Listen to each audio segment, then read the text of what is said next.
Howdy. I wanted to talk about shadow work a little bit today. It's something I've been working on for a while and I'm starting to see some progress. I wanted to share a couple things with you. One of the challenges, first of all, is noticing the shadow. And a little tip for that is,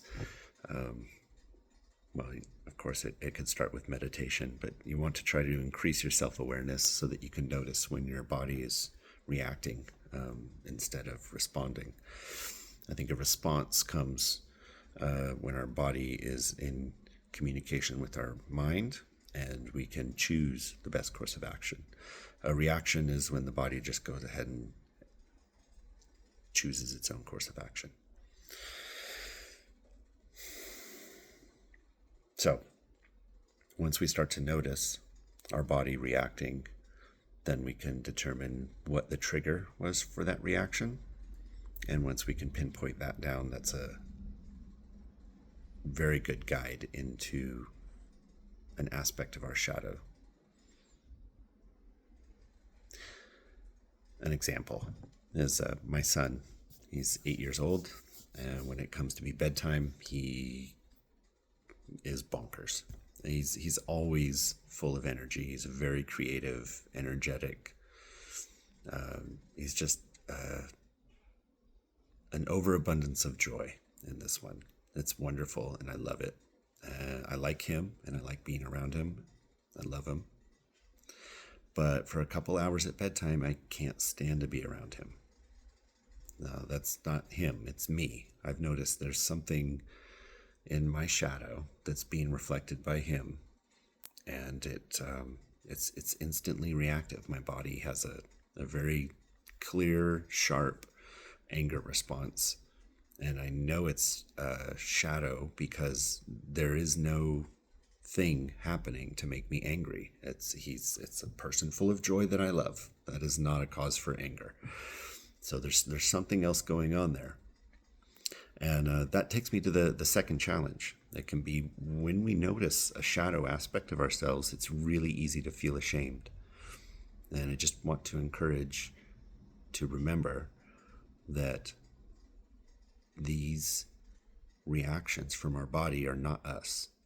They're outdated coping mechanisms. That there was a time when reacting like this served us, but we're in a different environment now. And our body just needs to learn how to behave in this new, safe environment.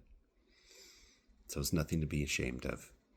And once you can move past that, you can really start accepting it and hopefully incorporating this shadow aspect into ourselves. So for me, it's bedtime and thinking about why do I have this negative reaction to somebody that I like and love? And thinking back on it, I was a little bit younger than him when I was very much like him. And one evening, my old man couldn't take it anymore.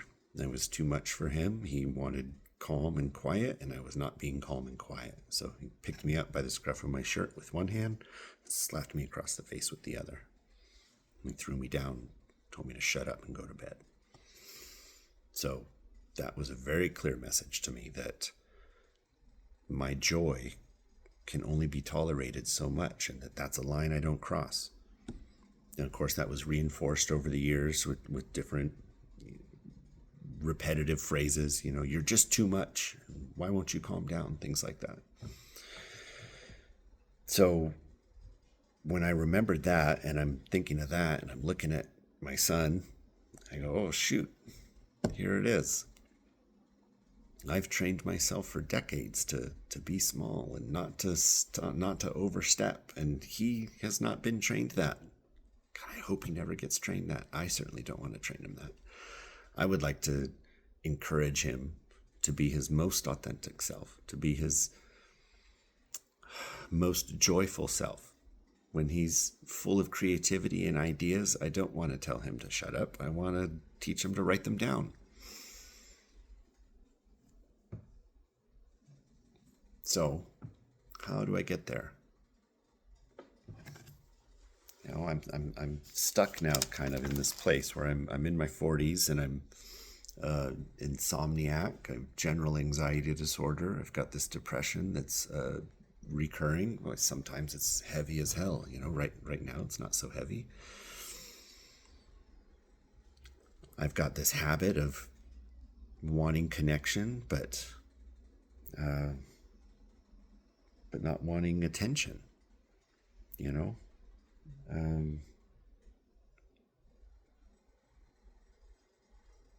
I want recognition, but I don't want to be seen. So this is a problem.